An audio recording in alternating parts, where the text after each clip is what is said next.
Assalamualaikum warahmatullahi wabarakatuh. Saya Khadijah Makarim. Topik kita kali ini tentang perbedaan skripsi, tesis, dan disertasi. Tujuan dari diangkatnya topik ini adalah supaya teman-teman bisa memahami perbedaan dari karya tulis yang biasanya disebut sebagai tugas akhir, ya. Supaya jangan sampai salah, misalnya S1 mengangkat penelitian yang begitu dalam dan luas, ternyata yang S2 membuatnya malah kebalikannya, sederhana misalnya. Nah, jadi kita harus lihat, ya. Nah, apa yang dimaksud dengan skripsi, tesis, dan disertasi? Skripsi adalah tugas akhir bagi teman-teman yang kuliah S1, ya, menjadi sarjana. Kemudian kalau S2 adalah tugas akhir dari pasca sarjana yang strata 2. Kemudian S3 yaitu tugas akhir yang disebut tugasnya akhirnya itu karya ilmiahnya disebut disertasi. Jadi untuk S1 namanya skripsi, S2 tesis, dan yang S3 disertasi. Nah, baik teman-teman sekalian, saya ingin memberikan gambaran ini. Maksudnya adalah begini, seringkali teman-teman yang di S1 membuat penelitiannya itu membuat 2 atau 3 variabel gitu, ya. Di X-nya, kemudian Y-nya 2 variabel. Itu sebetulnya berat, itu ranahnya S2 itu. Tapi kalau misalnya dosen pembimbing melihat kalau ternyata mahasiswa bimbingannya dianggap mampu melaksanakan itu, nggak jadi masalah, ya. Nah, baik teman-teman sekalian, kita lihat sekarang dari dosen pembimbingnya dulu, ya. Bedanya nih, kalau S1 biasanya pembimbingnya minimal S2, tapi kalau sekarang sudah banyak yang sudah bergelar doktor. Jadi kalau misalnya pembimbingnya itu 1 orang bergelar doktor, tapi kalau 2 orang bisa yang satunya bergelar magister, ya. Jadi minimal S2 gitu. Nah, kemudian kalau untuk tesis biasanya minimal doktor, ya, minimal S3 doktor. Tapi kadang juga kalau memang di kampusnya itu sudah banyak tersedia tenaga-tenaga yang bergelar profesor, kita juga bisa dapatkan yang membimbing teman-teman S2 itu adalah doktor dan profesor.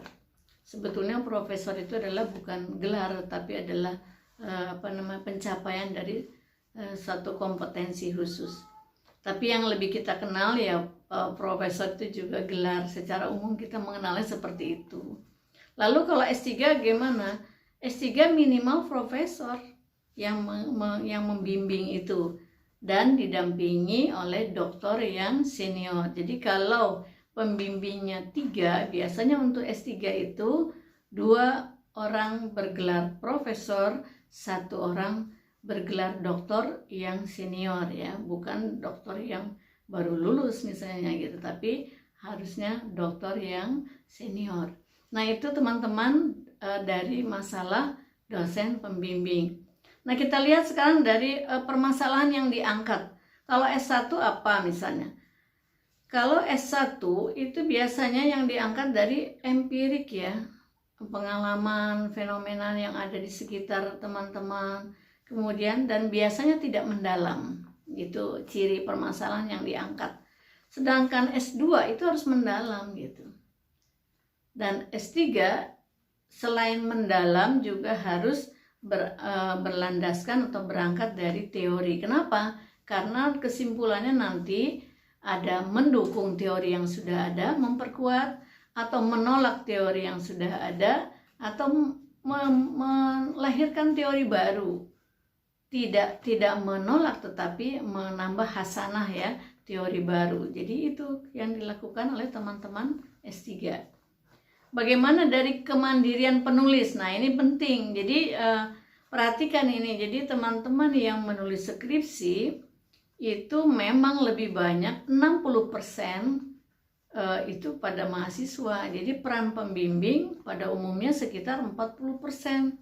Jadi kamu nggak usah terlalu terpaku kepada bagaimana keaktifan dosen pembimbing dalam merevisi skripsimu. Kamu aja yang sibuk merevisi secara bertahap, tapi tetap mengajukan laporan-laporan kepada dosen pembimbing. Saya paham misalnya dalam era pandemi ini teman-teman agak kesulitan misalnya berkomunikasi secara tatap muka, komunikasi online juga terbatas misalnya. Nah, jadi ingatlah bahwa 60% skripsi itu ada di tanganmu ya. Jadi peran pembimbing hanya sekitar 40%. Jadi jangan kecewa kalau agak-agak macet komunikasinya. Jalan aja terus, tapi tetap sampaikan progresmu melalui media komunikasi, bisa lewat email misalnya, WA, atau mungkin berjanji untuk menelpon. Jadi nggak usah takut. Dosen pembimbing kan dosen kita, dosen teman-teman sendiri yang sehari-hari sudah bertemu gitu. Oke, yang kedua sekarang kalau tesis yang S2, kemandirian mahasiswa itu lebih tinggi, yaitu 80%. Nah ini, jadi 20% ya ikut campurnya dosen pembimbing itu. Jadi harus banyak belajar, membaca, berkreasi ya. Jadi kreativitas harus tinggi ya.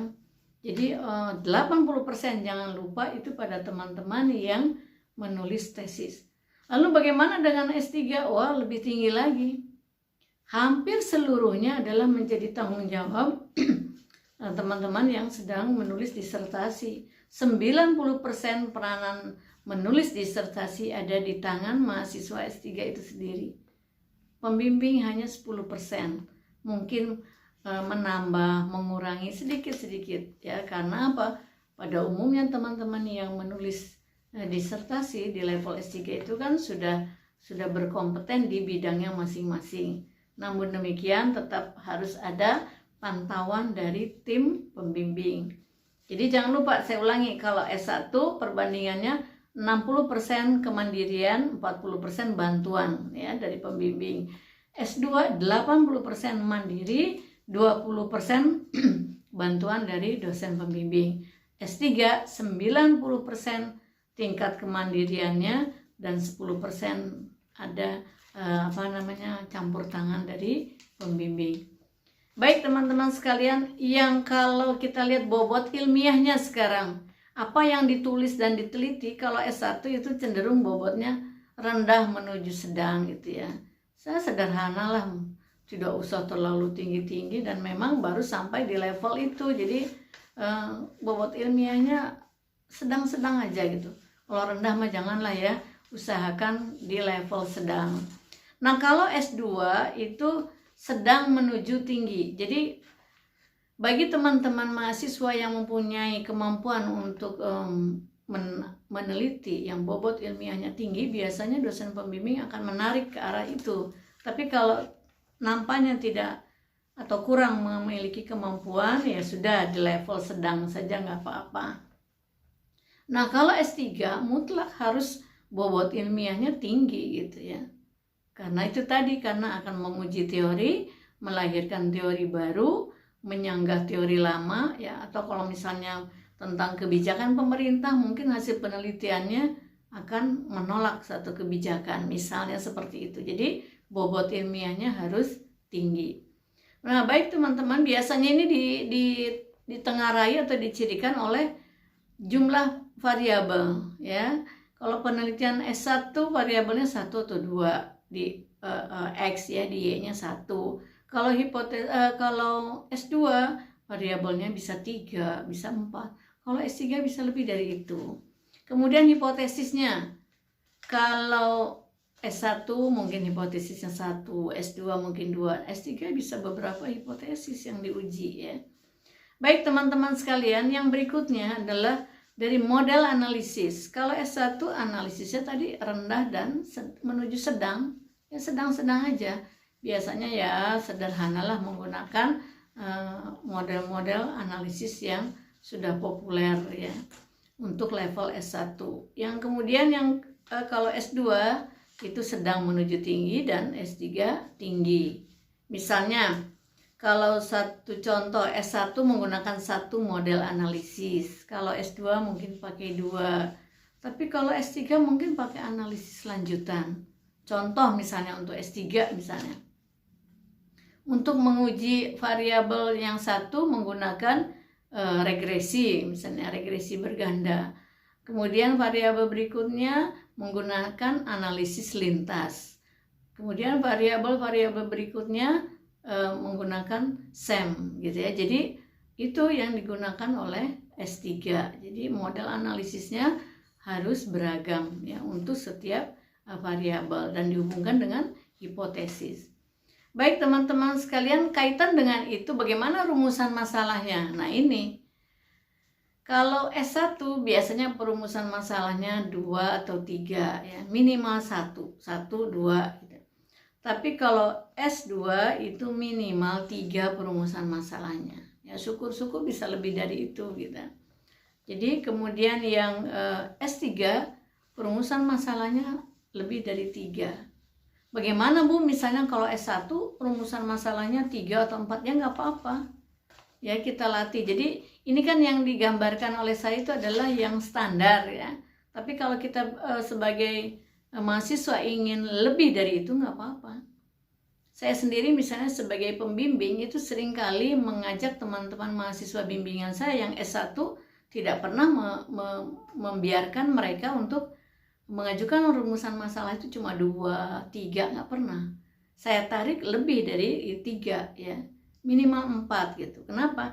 Biarlah mereka supaya berlatih untuk mempersiapkan diri untuk meningkatkan kompetensinya. Kalau nanti dia kuliah di S2 sudah terlatih bagaimana merumuskan masalah, kemudian bagaimana mengujinya, hipotesis dan sebagainya. Jadi itu biasanya yang saya lihat teman-teman mahasiswa yang saya bimbing tidak keberatan kalau saya ajak mereka untuk merumuskan masalahnya lebih dari 3 gitu.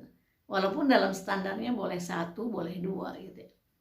Baik teman-teman sekalian, jadi itu kalau misalnya ada dosen pembimbingmu yang memberikan tantangan bahwa kamu itu kok seperti yang menulis tesis, ya nggak apa-apa. Mungkin dosen pembimbingmu melihat, oh ini mahasiswa punya kompetensi, punya potensi untuk dikembangkan lebih dari standar S1. Selama kamu punya kemungkinan dan faktor-faktor yang mendukung, terima aja tantangan itu, berarti kamu dianggap hebat ya.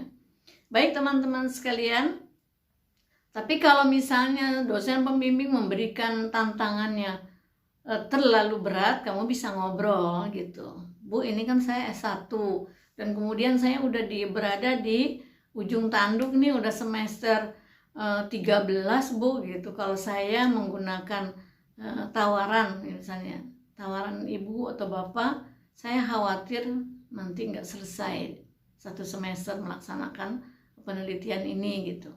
Ya jadi kamu tanggapi itu dengan positif, kemudian ukur lagi dengan kemampuanmu, kemampuan waktu. Semester berapa kamu sekarang, kemudian tenaga, kemudian finansial yang kamu miliki untuk menyelesaikan itu. Ngobrol dengan pembimbing ya. Tapi kalau teman-teman yang masih semangat, masih ada di semester 7, kalau ada tantangan yang tadi seperti penelitian S2, sebaiknya diterima supaya kamu punya potensi yang lebih berkembang dan kompetensimu sudah lebih tinggi dari sekedar teman-teman yang menyelesaikan 2 masalah misalnya, tapi kamu ditantang untuk menyelesaikan, merumuskan masalahnya 4 atau 5 misalnya. Nah baik teman-teman, itu yang dapat saya sampaikan. Jadi nanti silahkan menempatkan diri apakah teman-teman S1, S2, S3, dan yang ingin saya garis bawahi tadi, jangan lupa kemandirian S1 60%, 40%, kemandirian S2 80%, 20%, dan kemandirian S3 90%, 10% ya. Demikian, mudah-mudahan ini bisa dijadikan pedoman untuk memulai meneliti ya. Jangan lupa subscribe, like, dan komen. Mohon maaf bila ada kekurangan. Sampai ketemu di video selanjutnya. Assalamualaikum warahmatullahi wabarakatuh.